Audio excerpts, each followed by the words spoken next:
Jumpa lagi di Nonton Film bareng Brun. Apa kabar sahabat semua penonton setia channel ini dimanapun kalian berada? Semoga selalu dalam keadaan sehat dan banyak rezekinya. Di episode kali ini sebuah film spesial untuk menemani aktivitas kalian yang berjudul In Bruges. Film ini rilis tahun 2008, bercerita tentang dua pembunuh bayaran yang harus menjalankan misi, dan misinya bisa dibilang bukan misi yang mudah sob. Gimana keseruan ceritanya? Mari kita mulai.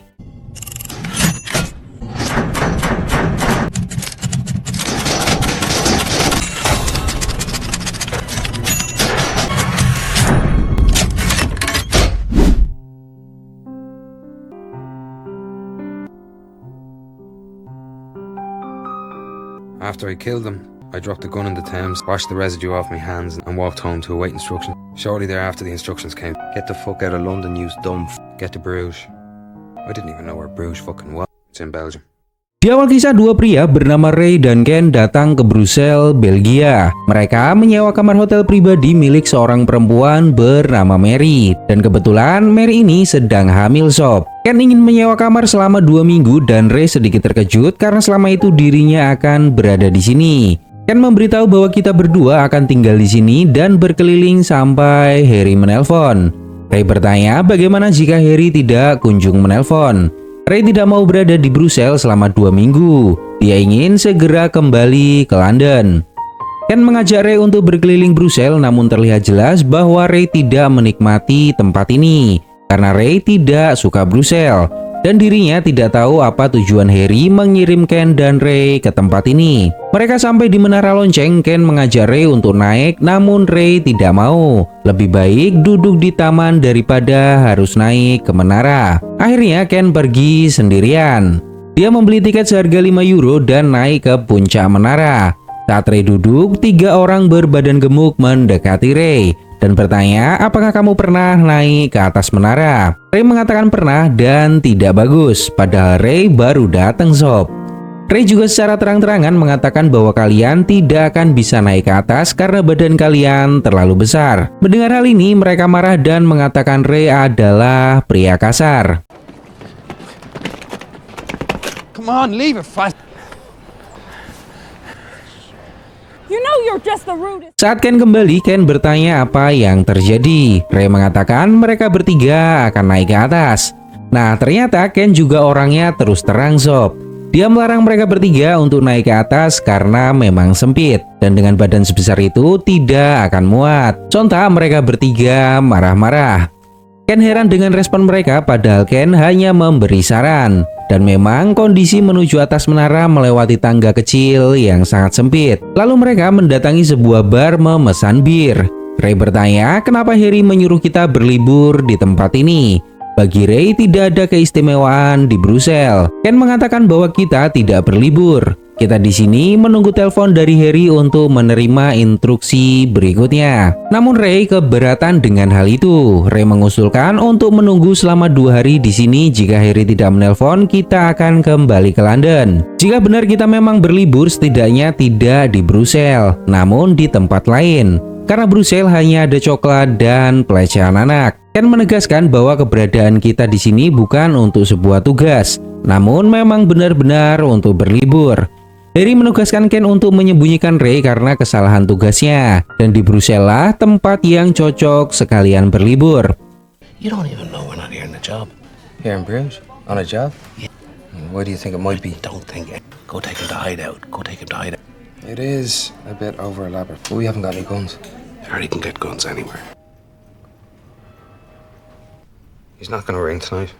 He's not gonna ring tonight. Ray mengajak Ken untuk keluar mencari hiburan karena dirinya benar-benar suntuk di kamar hotel. Mereka mulai mendatangi museum-museum yang berada di sana. Tiba-tiba Ray melihat sesuatu yang menarik perhatiannya. Dia melihat pria kecil yang sedang syuting film. Karena penasaran, Ray mendekati tempat tersebut. Dia melihat seorang gadis cantik yang langsung memikat hatinya. Lalu Ray mendekati perempuan tersebut. Ray mengira perempuan itu adalah pemain film. Perempuan ini bernama Chloe. Dia bertanya bagaimana kamu melewati penjaga. Ray mengatakan itulah pekerjaannya. Awalnya Chloe tidak tertarik dengan Ray karena dirinya menganggap Ray hanya bisa bicara bahasa Inggris. Namun ternyata Ray ini cerdas sob. Dia menguasai beberapa bahasa asing. Chloe yang mendengarnya langsung nyaman ngobrol dengannya. Ray tidak mau basa-basi dan mengajak Chloe untuk makan bersama besok malam. Namun Chloe tidak menjawab apapun. Sambil pergi meninggalkan Ray, Chloe melempar kertas dan itu adalah nomor teleponnya. Ray mengatakan perempuan itu sangat berkelas. Ray menemui pria kecil yang bernama Jimmy dan mengacungkan jempol padanya. Hal itu membuat Jimmy tersenyum. Saat kembali, Mary memberikan catatan dan ini adalah pesan dari Harry. Dia menelpon ke sini namun di kamar tidak ada seorang pun. Maka dari itu Mary menulis pesannya di kertas. Harry marah karena Ken tidak berada di hotel saat Harry menelponnya dan meminta agar besok malam Ken dan Ray tidak pergi kemanapun. Harry akan menelpon lagi. Ray pulang larut malam dan memberitahu bahwa dirinya mengenal seorang perempuan dan besok Ray akan berkencan dengannya. Mereka membuat film tentang pria kecil. Saat sarapan, Ken meminta maaf ke Mary tentang orang yang menelpon dan menitipkan pesan ke Mary. Ken mengatakan bahwa orang itu sedikit brengsek. Mary mengatakan tidak usah dipikirkan. Ken memberikan catatan tersebut ke Ray dan memberitahu bahwa malam ini kita tidak pergi kemanapun karena Harry ingin menelpon. Namun Ray sudah membuat janji dengan Chloe. Ray meminta Ken untuk mengatakan kalau Ray tidak pergi kemanapun. Harry tidak akan tahu jika hanya Ken yang ada di rumah. Ray bertanya apa yang akan kita lakukan siang ini. Ken mengajak Ray ke sebuah gereja tertua di Brussels. Namun Ray benar-benar tidak menikmatinya. Ken menegaskan jika Ken mengizinkan Ray pergi nanti malam, maka Ray harus mengikuti Ken kemanapun termasuk berkeliling di museum-museum. Gereja ini diberi nama Gereja Darah Suci karena konon katanya di atas cawan terdapat beberapa tetes darah Yesus. Dan rumornya darah itu tidak rusak. Darahnya akan mencair di waktu-waktu tertentu yang istimewa. Ken mengajak Ray untuk ikut mengantri menyentuh darah tersebut. Namun Ray menolaknya. Dia lebih baik menunggu Ken di luar gereja. Saat Ray duduk di depan gereja, secara kebetulan Ray melihat Jimmy. Dia melambaikan tangan namun terlihat Jimmy tidak membalas dan terus berjalan. Hal ini sedikit membuat Ray tersinggung. Setelah itu Ray melihat sebuah keluarga yang sedang bermain bersama anak-anaknya. Seketika Ray teringat apa yang sudah dia lakukan waktu itu. Scene mundur beberapa waktu sebelumnya di mana Ray mendatangi gereja dan membuat pengakuan dosa dengan pendeta. Pendeta bertanya, dosa apa yang ingin kamu akui? Ray mengatakan dirinya membunuh seseorang karena uang, bukan karena amarah. Dan orang itu adalah pendeta yang ada di depan Ray. Ray juga mengatakan Harry titip pesan. Mendengar hal ini, pendeta bingung sob. Apa maksud Ray mengatakan hal itu? I said you, Father. What, are you deaf?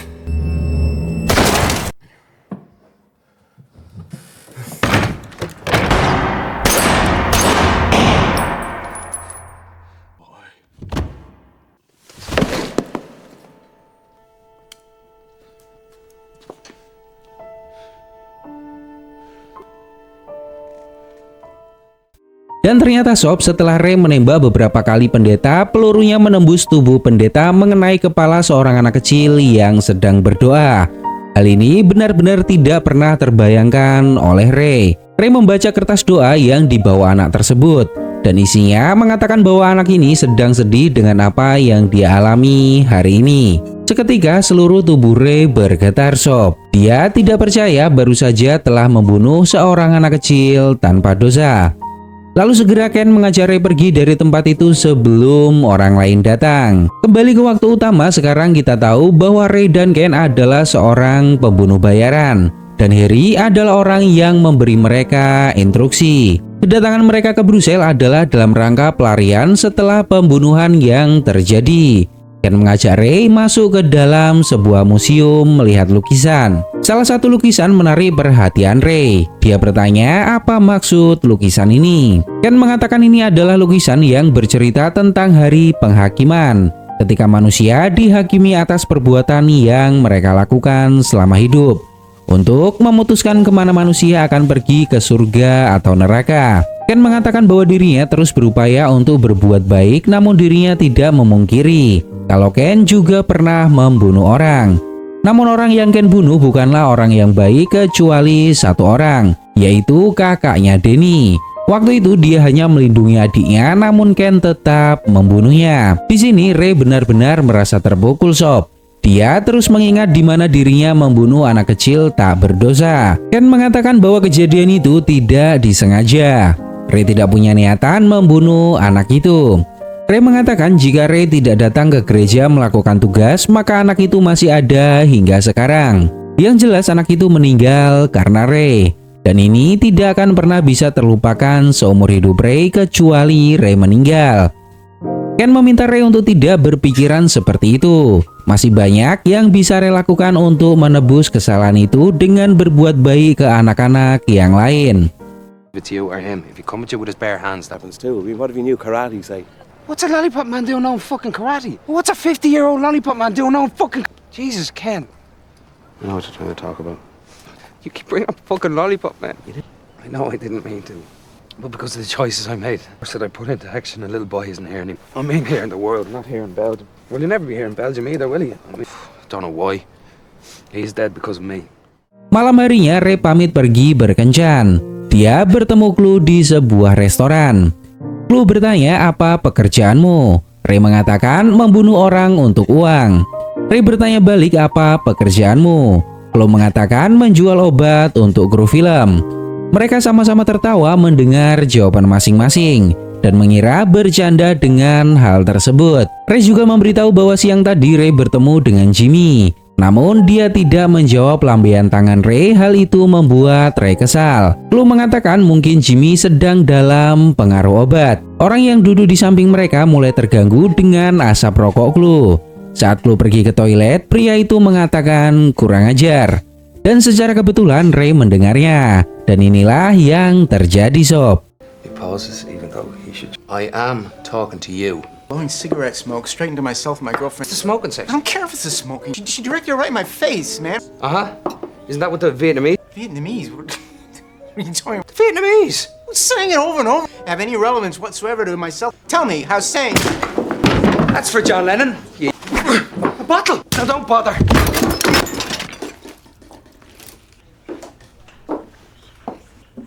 Right, we're leaving. Saat Chloe kembali, dia bertanya apa yang kamu lakukan. Lalu Ray mengajak Chloe untuk pergi dari tempat ini. Di sisi lain, Ken mendapat telepon dari Harry. Harry bertanya di mana Ray.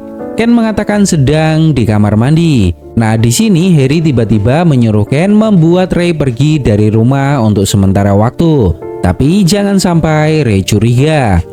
Ken pun menyadari ada yang tidak beres dengan hal ini. Dia berpura-pura menyuruh Ray pergi padahal memang tidak ada Ray di rumah. Harry menyuruh Ken untuk mendatangi sebuah alamat bertemu seorang pria bernama Yuri.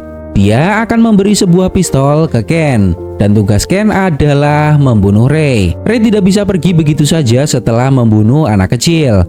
Jika Harry yang membunuh anak itu, maka Harry akan segera menembak kepalanya sendiri. Ternyata sob, Harry mengirim Ken dan Ray ke Brussels untuk mengajak Ray menikmati suasana Brussels sebelum dia mati.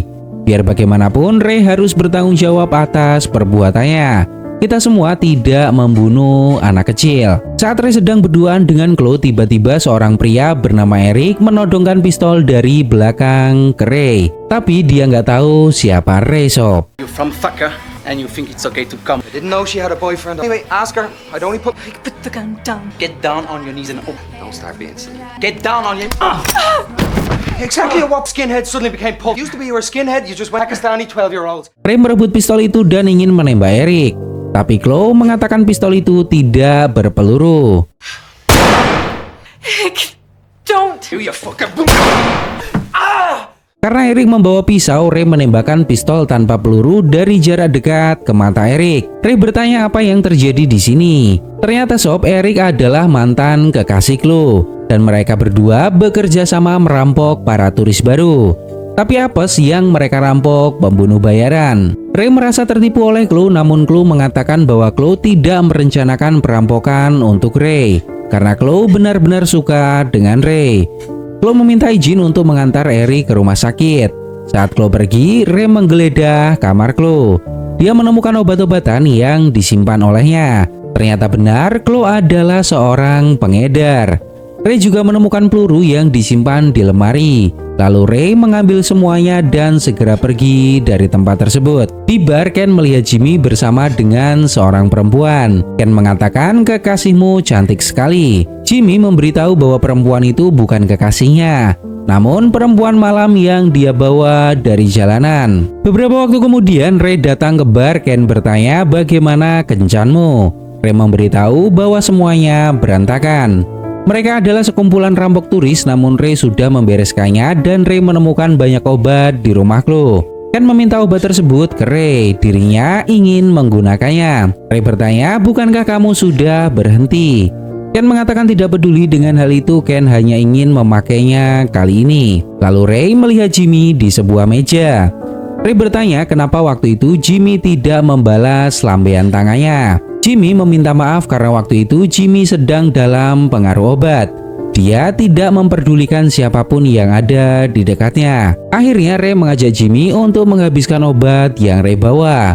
Mereka berkumpul dalam sebuah ruangan hanyut dengan obat-obatan, membicarakan banyak hal dan sangat random sob. Hingga di tengah-tengah obrolan Jimmy membicarakan perang dan rasis. Hal ini mengingatkan Ken dengan masa lalunya. Ken bercerita bahwa istrinya adalah orang Afrika. Dia dibunuh oleh orang Amerika bertahun-tahun yang lalu. Dan Harry lah yang menangkap pelaku pembunuhan istri Ken. Maka dari itu Ken berhutang budi besar pada Harry. Saat Ray tidur, Ken diam-diam pergi dari kamar. Ray menyadari hal itu, namun dia diam saja. Di momen ini Ray benar-benar terpukul sob. Dia menangis menyesali perbuatannya menewaskan seorang anak kecil tak berdosa. Ken mendatangi sebuah rumah bertemu Yuri. Yuri adalah kenalan Harry. Dia memberikan sebuah pistol ke Ken untuk melaksanakan tugasnya. Yuri juga memberi saran bahwa di taman setiap Natal sepi pengunjung. Di sanalah tempat terbaik untuk membunuh seseorang. You use this word? Alcoves, yes. People around in this alcove. If I were to murder a man, are you sure this is right? Alcoves, yes. Kind of like nooks and crannies. Perhaps this would be more accurate. You are going to do it, aren't you? Your friend was behaving. Saat kembali ke hotel, Mary mengatakan bahwa Ray terlihat aneh pagi ini. Dia tiba-tiba memberi Mary 200 euro dan katanya uang itu untuk anak Mary di kandungan. Mary tahu itu adalah semua uang Ray dan Mary tidak bisa menerimanya. Namun Ray tetap memaksa. Mary menitipkan ke Ken uang itu untuk dikembalikan ke Ray karena dia yang lebih membutuhkan. Ken bertanya di mana Ray sekarang. Mary mengatakan di taman bermain anak. Ken mendatangi taman dan terlihat Ray melamun di kursi memandangi anak kecil yang sedang bermain dengan ibunya. Ken tahu bahwa Ray benar-benar menyesal atas apa yang Ray lakukan. Namun Ken tetap harus melakukan tugasnya, yaitu membunuh Ray. Nah, di momen ini scene-nya benar-benar epic sob. Coba perhatikan. Sorry, Ray. I'm sorry.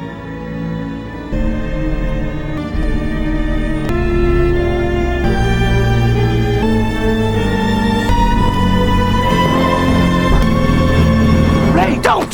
Fucking hell! I was behind the thing. What the fuck are you doing, Ray? What the fuck are you doing? Saat Ken akan menembak dari belakang, ternyata Ray juga berniat bunuh diri. Ray kaget kenapa Ken ada di sini dan Ray juga melihat Ken membawa pistol. Dia baru menyadari bahwa saat ini Ken ditugaskan membunuh Ray, sedangkan Ray sendiri juga ingin bunuh diri. Ken meminta maaf untuk hal tersebut. Ray menegaskan bahwa Ray berhak mengakhiri hidupnya, namun Ken tidak. Lalu Ken mengajak Ray untuk bicara di tempat lain. Ken memberitahu bahwa Ken tidak berniat melanjutkan menembak Ray. Ken tidak bisa membunuh Ray karena Ray adalah sahabat dekatnya. Ken mendapat telepon dari Harry untuk membunuh Ray dan Ken mendapat pistol dari kenalan Harry. Ken bertanya dari mana Ray mendapat pistol. Dirinya mengambil dari rumah Chloe. Lalu Ken meminta senjata milik Ray.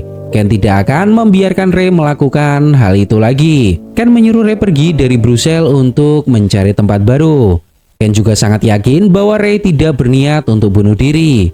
Ken tahu di dalam hati Ray ada penyesalan yang mendalam. Namun bunuh diri bukanlah jalan keluar. Ray bisa berhenti membunuh dan melakukan banyak hal yang baik, Jika Ray tidak bisa menyelamatkan anak waktu itu, maka selamatkanlah anak yang lain. And Ray, you'll be a dead man. I don't want to be a dead man. You've been missing something. Don't want to be a dead man. Kill the little boy.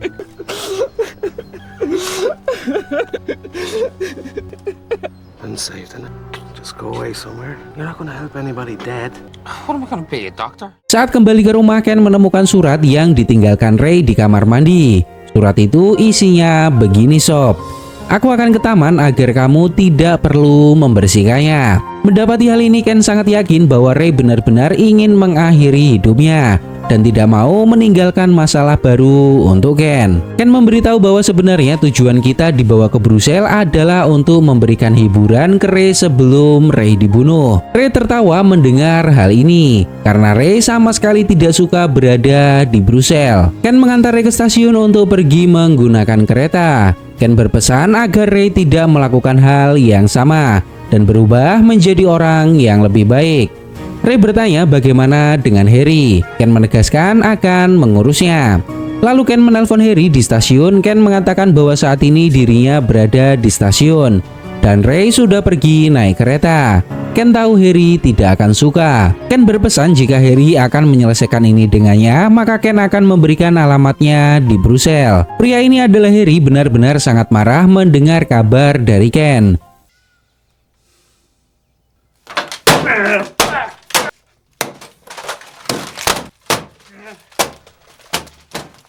Harry, it's an inanimate fucking object. Fucking object! Now you lot be good for your mummy in Yamamoto. Dia izin ke anak dan istrinya bahwa Harry akan pergi ke Brussels menyelesaikan sebuah masalah. Istrinya menyuruh Harry untuk membawa orang, namun Harry menolaknya karena ini semua tentang harga diri. Ken menyimpan pistol milik Ray dan dia meninggalkan sebuah surat di atas meja. Di kereta dilakukan pemeriksaan oleh polisi dan apesnya pria yang diajar Ray di restoran melaporkan hal itu ke polisi. Yang akhirnya Ray ditangkap karena melakukan kekerasan dan Ray harus dibawa kembali ke Brussels. Harry sudah sampai di Brussels dan langsung mendatangi rumah Yuri. Dia mengambil sebuah pistol untuk menyelesaikan masalahnya. Di tempat ini juga ada Eric. Yuri memberitahu Harry bahwa Ray membuat Eric buta karena menembak satu matanya dengan pistol kosong. Alih-alih Harry simpati, Harry malah menyalahkan Eric karena membawa pistol kosong dan Eric salah mencari lawan. Eric bertanya apa yang akan kamu lakukan. Harry mengatakan akan membunuh Ray dan Ken. Lalu Harry mendatangi Ken di sebuah kedai. Harry bertanya kenapa Ken tidak membunuh Ray. Ken mengatakan bahwa dirinya memiliki keyakinan Ray akan berubah dan Ken tidak akan membiarkan hal itu sia-sia. Dia tidak akan bisa melakukan apapun untuk menebus dosanya jika meninggal. Harry menegaskan bahwa Ray melakukan kesalahan. Membunuh anak kecil bukanlah apa yang kita lakukan. Jika Harry yang berada di posisi Ray, maka Harry akan menembak kepalanya sendiri. Ken meyakini Ray punya kemampuan untuk berubah, namun Harry tidak. Perubahan yang Harry lakukan akan semakin buruk. Ken juga tahu resikonya dan saat ini Ken akan menyelesaikannya. Harry bertanya di mana Ray sekarang. Ken mengatakan tidak tahu. Dia bisa di berbagai tempat. A little kid, I'd have killed myself on the fucking spot. I'd have... That's you, Harry. Boy has the capacity. Excuse me, Ken. I have the capacity. You have the capacity to get... Oh, yeah. Now... Let's face it. I'm not being funny. I mean, no disrespect. Ray dibebaskan dari penjara setelah beberapa waktu dimintai keterangan dan Chloe sudah menunggunya. Harry mengatakan dirinya tidak mau adu tembak di tengah-tengah banyak orang. Lalu Harry mengajak Ken untuk berpindah lokasi. Ken tahu lokasi yang bagus di atas menara lonceng. Di sisi lain, Ray dan Chloe berjalan-jalan di depan menara lonceng. Mereka bercerita satu sama lain. Dan secara tidak sadar, Ken dan Harry berjalan melewatinya. Sampai di menara, penjaga melarang Ken dan Harry untuk masuk karena tempat ini sudah ditutup. Namun Harry tidak peduli. Here's 100 for you. The tower this evening, Englishman.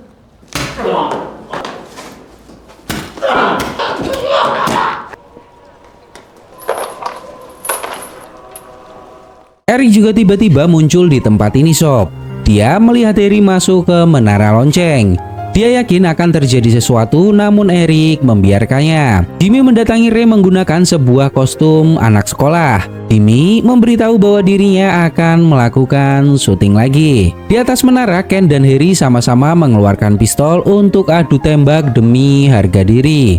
Namun Ken meletakkan pistolnya dan pasrah menerima apa yang akan Harry lakukan. Ken mengatakan bahwa dirinya berhutang budi pada Harry, dan Ken tidak akan menarik pelatu pistolnya untuk Harry. Ken juga menegaskan bahwa selama ini Ken sangat menghormati Harry. Namun Ray harus tetap hidup dan Ken bersedia mati untuk hal itu. Harry tidak mau jika Ken seperti ini. Harry hanya mau adu tembak demi harga diri. Ken mengatakan dirinya tidak akan melawan. Lalu Harry menembak kaki Ken. Like I'm not gonna do nothing. Like Robert fucking Powell. Like who? Like Robert fucking... Just a fucking Nazareth. The Psycho Dwarf turns out to be a lovable little school. Kiss my ass. There weren't any black people involved, eh? Ray memberitahu Jimmy bahwa Jimmy tidak perlu minder dengan penampilannya. Bagi Ray, Jimmy adalah orang yang menarik. Jimmy mengatakan akan syuting di bawah jembatan. Jika berkenan, Ray bisa melihatnya. Namun Chloe memberitahu bahwa dirinya ingin berduaan dengan Ray malam ini. Eric berjalan dan bertemu dengan Ray. Chloe menawarinya minum, namun Eric berlari masuk ke menara lonceng.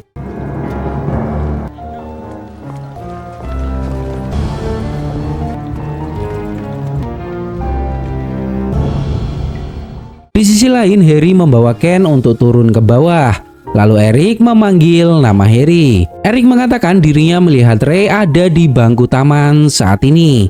Ken terkejut bagaimana bisa Ray kembali ke tempat ini dan apa yang sebenarnya dia lakukan. Ken mencoba menghalangi Harry yang akan segera pergi hingga dia tertembak di leher bagian luar.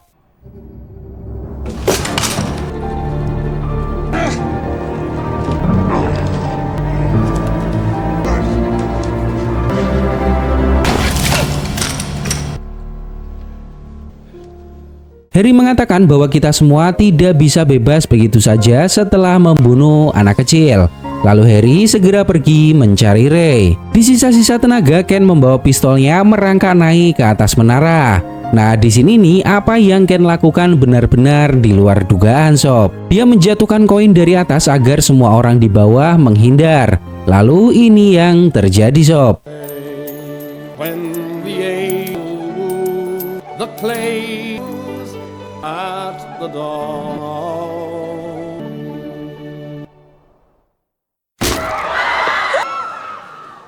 Ray mendekat dan menyadari bahwa yang jatuh dari atas adalah Ken. Sambil menangis, Ray bertanya apa yang terjadi padamu. Ken memberitahu bahwa Harry ada di sini. Ken menyuruh Ray mengambil pistolnya dan lari. Lalu Ken meninggal dunia, sob. Harry sampai di bawah dan melihat Ray di samping jasad Ken. Lalu Ray berlari menghindar darinya.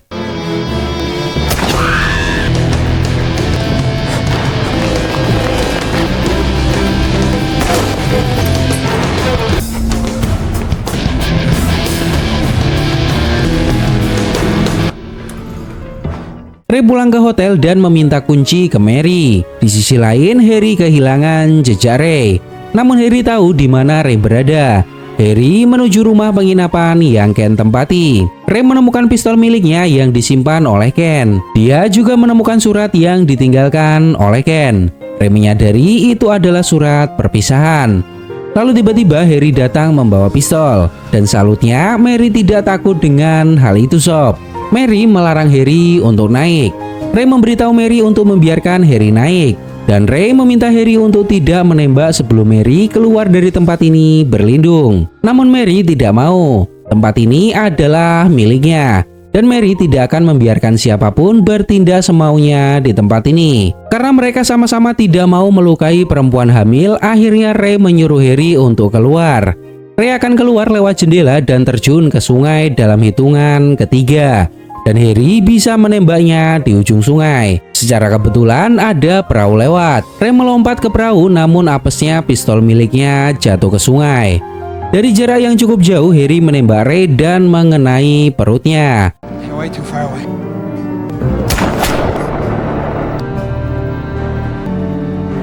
Belum cukup sampai di sini, Harry masih mengejarnya untuk memastikan Ray benar-benar tewas. Ray datang ke tempat di mana Jimmy syuting. Jimmy yang melihat Ray berjalan sempoyongan perlahan mendekatinya. Saat sampai di depan Jimmy, Harry menembak Ray dari belakang di depan banyak orang.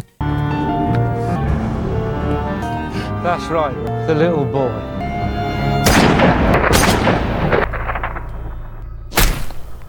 Di bagian ini bener-bener epic sob. Ray masih bisa bergerak merangkak ke depan. Dan ternyata peluru yang Harry tembakan menembus dada Ray mengenai kepala Jimmy hingga hancur. Mendapati hal ini, Harry benar-benar tidak menduga. Ray menjebak Harry ke sini agar Harry merasakan membunuh anak kecil. Karena kepala Jimmy hancur, Harry tidak menyadari bahwa Jimmy bukanlah anak kecil sob. Yang dia lihat hanya baju Jimmy yang memang menyerupai anak kecil. Harry tidak melarikan diri dan tahu apa yang harus dia lakukan. Seperti apa yang selama ini Harry katakan, jika Harry yang membunuh anak kecil, maka Harry akan langsung menembak kepalanya sendiri. Itulah aturan hidupnya.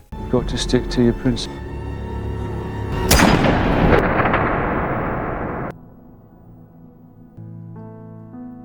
Di akhir cerita, Ray dibawa dengan tandu oleh tim medis dan terlihat Mary yang memanggil tim medis datang ke sini. Dalam sekaratnya, Ray berkata, ada seorang anak yang hadiah Natalnya tidak akan pernah dibuka sampai kapanpun. Dan jika Ray selamat hari ini, Ray akan mendatangi rumah itu dan meminta maaf ke ibunya atas apa yang Ray lakukan. Ray juga akan menerima semua hukuman yang dia berikan walaupun itu sebuah kematian. Yang jelas, Ray ingin sekali selamat hari ini untuk meminta maaf.